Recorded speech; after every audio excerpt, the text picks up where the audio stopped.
السلام علیکم. کیا حال ہیں آپ سب کے؟ الحمدللہ. چلیں انشاءاللہ تعالی سورہ الاعلیٰ آیت نمبر 14 سے انشاءاللہ ہم اپنی تفسیر کا آغاز کرتے ہیں.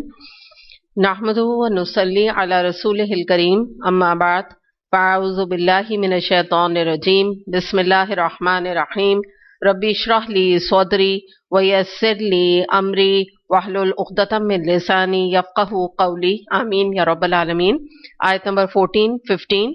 قد افلح من تزکا وذکر اسم ربہ فصلی. فلاح پا گیا وہ جس نے پاکیزگی اختیار کی اور اپنے رب کا نام یاد کیا پھر نماز پڑھی. تو اس کو ہم دیکھتے ہیں، دو تین ٹرمز اس میں آ رہی ہیں. سب سے پہلی بات یہ کہ تزکیے کا، تزکا کی بات ہو رہی ہے، جو کہ اردو میں آپ اس کا ترجمہ کریں تو مطلب ہوتا ہے تزکیہ. تو یہاں پہ جو بات ہے وہ یہ ہے کہ یہ وہ شخص ہے جو کہ اس کو کامیابی ملے گی آخرت میں جا کے، دنیا کی بھی اور آخرت کی بھی، جس نے اپنا تزکیہ کیا. تو اس کو ہم دیکھتے ہیں کہ اس سے ہمیں ایک بات اور پتہ لگتی ہے کہ ہر انسان کے اندر یہ پوٹینشیل موجود ہے کہ وہ اپنے اندر سے برائیاں نکال کر ان کی اصلاح کرے اور اپنے اندر اچھائیوں کو پیدا کرے. کیونکہ جب ہم تزکا کی بات کرتے ہیں تو اس سے مراد، اس سے بہت سارے معنی ہیں نا. پہلا معنی اس کا یہ ہے کہ جیسے کوئی انسان جو ہے نا وہ کفر اور شرک چھوڑ کر ایمان لاتا ہے، یہ بھی سمجھو اس نے اپنا تزکیہ کیا نا، اپنے اندر سے برائی نکالی. پھر اگلا سٹیج یہ ہوتا ہے کہ کسی کا اخلاق بہت برا ہے تو وہ قرآن پڑھ کے اپنے برے اخلاق کو چھوڑ کے کوئی اچھے اخلاق اختیار کرتا ہے. اخلاق کے اندر نا چیزیں بھی آ جاتی ہیں، یعنی کہ برائیاں بھی اپنی چھوڑتا ہے پیچھے سے. پھر یہ کہ تیسری چیز کے اندر یہ بھی آ جاتی ہے کہ کوئی گناہ آلود زندگی چھوڑ کر اور اب اپنے رب کی رضا اور نیک اعمال کے ساتھ اپنی نئی زندگی کی ابتدا کرتا ہے. تو اس طرح سے نا تین طریقے سے جو ہے نا انسان اپنا تزکیہ کرتا ہے. اور جب ہم کہتے ہیں نا کہ فلاح پا گیا،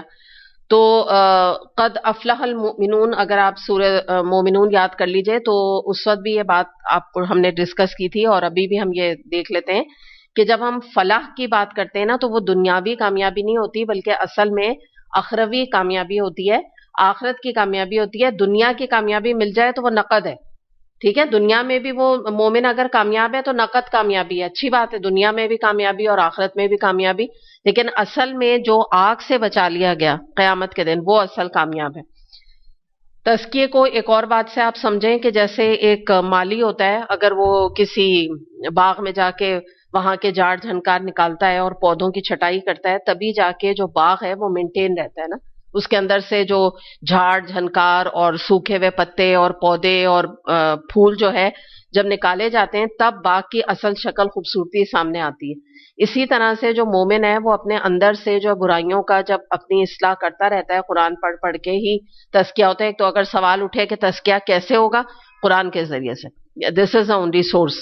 تو اس میں سے جب آپ قرآن پڑھ پڑھ کے اپنی برائیوں کے اوپر نظر ثانی کر کے اور برائیوں کو اپنے اندر سے نکالتے رہتے ہیں تو کیا ہوتا ہے، ایک خوبصورت، ایک اچھی پرسنالٹی سامنے آتی ہے. اور اگر آپ یہ کام نہ کریں یا کوئی یہ کام نہ کرے تو کیا ہوگا، جیسے ایک باغ جھاڑ جھنکار بن جائے گا، یا ایک پودا جو ہے وہ بالکل ہی سوکھنے کے قریب ہو جائے گا اور جھاڑ اور جھنکار کی وجہ سے نا بالکل ہی نیچے بیٹھ جائے گا. بعض دفعہ کیا ہوتا ہے، گل جاتا ہے، سڑ جاتا ہے ایسا پودا نا. تو بالکل یہ مثال ہماری بھی ہے کہ یہاں پر یہ اللہ تعالیٰ نے فرما دیا کہ جس نے اپنا تزکیہ کیا، پاکیزگی اختیار کی، وہی فلاح پائے گا. اور آگے کیا بات ہے کہ اس نے اپنے رب کا نام یاد کیا اور نماز پڑھی. یعنی یہاں پر دوبارہ سے اللہ کی تسبیح کا ذکر ہے. اور اللہ کا نام لینے میں صرف تسبیح نہیں آتی، بلکہ اللہ کے دین کو سربلند کرنے میں جو انسان اپنی توانائیاں یا اپنی زبان کا استعمال کرتا ہے تو اس کا بھی یہاں پر ذکر ہے. اور دوسری نماز کی بڑی اہمیت بتائی گئی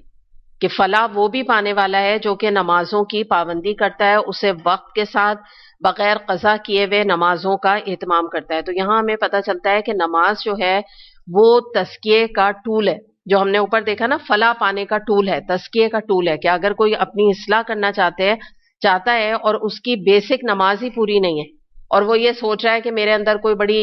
خوبیاں پیدا ہو جائیں گی، تو یہ جو ہے نا خام خیالی کی بات ہے. نماز کے بغیر جو ہے نا انسان کا دین جو ہے وہ مکمل نہیں ہو سکتا. آگے دیکھتے ہیں آیت نمبر 16. اور 17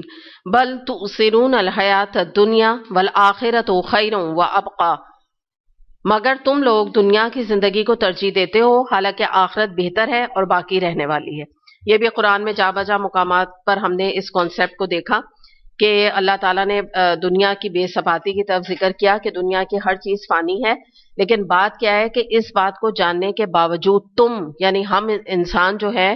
وہ پریفر جو ہے وہ دنیا کی ہی زندگی کو کرتے ہیں، الا ماشاء اللہ جو عقل مند لوگ ہیں وہی آخرت کو دائمی سمجھتے ہوئے اس کے لیے اسٹرائیو کرتے ہیں، کوشش کرتے ہیں، ورنہ جو عام انسان کا مسئلہ ہے وہ اللہ تعالیٰ یہاں بتا رہے ہیں جو کہ میجورٹی کا مسئلہ ہے۔ وہ کیا ہے کہ اللہ تعالیٰ کہہ رہے ہیں کہ تم بس دنیا کو پریفر کرتے ہو، تمہاری ساری فکریں، تمہارے ساری راحتیں اور آسائشوں کا محور اور تمہارے لذتیں حاصل کرنے کا حصول کا ذریعہ تم نے دنیا کو بنا رکھا ہے نا، اس لیے تمہیں دنیا اچھی لگتی ہے کیونکہ تم اس سے لذت حاصل کرتے ہو، اس کے دنیاوی عارضی فائدوں کو لینے میں مگن ہو، بڑا تمہیں مزہ آتا ہے اس کے فائدے اٹھا کر، جبکہ حقیقت کیا ہے کہ دنیا کا فائدہ اصل فائدہ نہیں ہے، آخرت کی محرومی جو ہے وہ اصل نقصان ہے۔ جو آخرت کی فلاح سے، آخرت کی کامیابی سے محروم رہ گیا، آپ سمجھے اصل نقصان اس انسان کا ہے کیونکہ دنیا فانی ہے اور آخرت باقی رہنے والی ہے۔ اب اس کے حوالے سے نا ایک اس کا یعنی ایک واقعہ ٹائپ آپ کہہ لیجئے کہ ایک انگلش میں یہ پورا ایک ہے، کیا کہنا چاہیے، ایک ہاں نیریشن ٹائپ کی چیز ہے، بس اس کو میں آپ کو ٹرانسلیٹ کر کے بتا رہی ہوں کہ بڑی کام کی بات اس میں کی گئی ہے، تو دنیا کی حقیقت کے اوپر میں بات کر رہی ہوں۔ تو اس میں یہ آتا ہے کہ یہ کہتے ہیں کہ ایک دفعہ ایک گروپ تھا بہت ہی ہائیلی ایجوکیٹڈ اسٹوڈنٹس کا، تو وہ بہت ہی بڑی یونی کے پڑھے ہوئے سارے اسٹوڈنٹ تھے اور انہوں نے اپنی زندگی میں بڑی کامیابی حاصل کری، یعنی ظاہر بڑی یونی کے پڑھے، آپ کو پتہ ہے فوراً ہی ان کو بڑی بڑی پوسٹ مل جاتی ہیں اور بڑے بڑے اداروں میں وہ کام کرنے لگے، بڑا پیسہ کمانے لگے۔ تو کچھ عرصے کے بعد انہوں نے نوٹ کیا کہ ان کی جو زندگی ہے وہ رادر خوشیوں سے بھرنے کے اور پیسے کی وجہ سے اور ہائے اتنا مقام اونچا ملنے کے باوجود اسٹریس اور ٹینشن اور انزائٹی سے بھری جا رہی ہے بجائے کہ خوشیاں ملے۔ تو ان کے ایک پرانے پروفیسر تھے اولڈ یونی کے، تو انہوں نے وہ بڑے یعنی جس کو کہتے ہیں نا بہت ہی ان کے مینٹور سمجھتے تھے وہ ان کو، اور بڑا وہ ان کے ساتھ ایک ریلیشن شپ ان کے قائم تھی، تو انہوں نے ان سے اپوائنٹمنٹ لے کے کہا کہ ہم سب آپ کے گھر آپ سے ملنے آنا چاہتے ہیں اور اپنے مسئلے مسائل ڈسکس کرنا چاہتے ہیں، اور ایک ہی سب کا مسئلہ تھا اسٹریس، انزائٹی، ڈپریشن۔ تو جب وہ پروفیسر کے پاس آئے تو پروفیسر نے باتیں کی، کیا حال ہے، کیا مسئلہ ہے، تو جو عام جو بات ہوئی تو اس سے سارے لوگوں کی کمپلین اپنی ورک سے، اپنی لائف سے، اپنی زندگی سے، رادر اپنی کامیابیوں سے تھی۔ تو عجیب سی بات تھی کہ ایک ہی سب کا مسئلہ تھا، اور وہ بھی یہ کہ اس مقام پہ پہنچ کے۔ تو جو پروفیسر تھے وہ بہت عقل مند سے تھے، انہوں نے کچھ اس وقت جواب نہیں دیا اور وہ کچن میں گئے اور وہاں سے انہوں نے بڑا سا پاٹ آف کافی لے کر آئے، اور اس کے ساتھ انہوں نے نوٹ کیا اسٹوڈنٹس نے کہ وہ ہر قسم کے الگ الگ کپس لے کر آئے، بہت سارے، کوئی 15-20 اسٹوڈنٹ تھے، تو ان کے حساب سے ایک کپ نہیں تھا، بلکہ کیا تھا کہ کوئی پروسلین کے تھے، کوئی جو ہے کرسٹل کے کپ تھے، کوئی بہت ایکسپینسو قسم کے کپس تھے، اور کوئی بالکل ہی پلین اور تھوڑے سے ٹوٹے پوٹے اور عجیب سے بدرنگے سے پرانے سے، اور کوئی عجیب ٹائپ کے وہ کپس تھے بہرحال۔ تو وہ انہوں نے پوری لائن لگا دی اور کہا کہ سرو یور سیلف، تم لوگ اپنی کافی بناؤ۔ تو یہ ہوا کہ جب کپس لینے کا معاملہ آیا تو جتنے بھی اسٹوڈنٹس تھے تو وہ انہوں نے بڑا ٹائم لگایا ان کپس کو چوز کرنے میں، اور کیا کیا انہوں نے کہ وہ ایک دوسرے کی طرف غور غور سے دیکھ رہے تھے کہ یہ کرسٹل والا کپ یہ نہ لے لے، ٹھیک ہے، پھر یہ والا پروسلین، جیسا آپ کو پتا ہے نا وہاں بڑی بڑی کمپنیز ہوتی ہیں نا لنڈن کی، ویچ بیک کو پتہ نہیں کیا کیا نام ہے، ریچ بیک، کیا اس طرح کی بہت بڑی کمپنیز ہوتی ہیں جن کا ایک کپ جو ہے نا وہ پتہ نہیں کتنے پاؤنڈز کا ہوتا ہے نا، کہ جیسے ہمارے تو ڈنر سیٹ آ جائیں اس میں، تو اس طرح کے نا وہ ایک دم کمپٹیشن ان میں شروع ہو گیا، اور وہ نا ایک دوسرے کی طرف دیکھ دیکھ کے جلدی جلدی آگے بڑھ بڑھ کے ان لوگوں نے بہرحال کپس لیے اور پھر لے کے وہ کافی لے کے اور وہ بیٹھ گئے پینے لگے۔